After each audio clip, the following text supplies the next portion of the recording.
Alrighty, so I just wanted to make a quick video testing the machine. We have a really fine coffee grind in here. This is usually what these Pavonis need, just because you're dealing with way more pressure than 9 bars or so.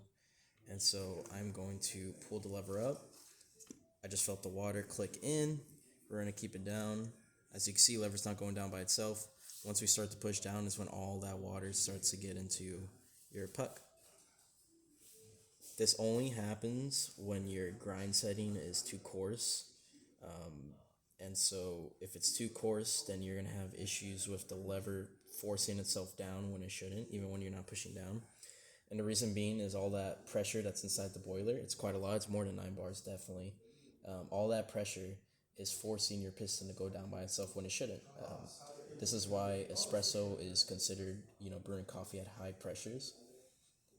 And so we're going to let it just go all the way down.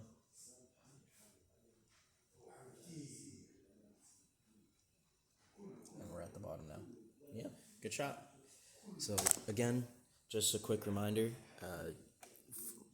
oftentimes when these machines come in, they only bring the Pavonis in and not the grinders. If the Pavoni hasn't been serviced in a long time and the grinder hasn't been serviced in a long time, usually you would need to repair both, just because you have a good machine here, but then you might have a worn out grinder at home, and then you'll get mixed results with machines like these. And so yeah, again, it's mainly just due to the grind setting, because imagine this is your wall of resistance. If there was nothing in the portafilter, if I push this lever all the way up and let go, it'll just quickly drop the lever down with all the water gushing out, because that's what the pressure does. But if you have a fine enough coffee, it won't do that, which is what you would be considered espresso. So yeah, just a quick video demonstration of how these Pavonis operate.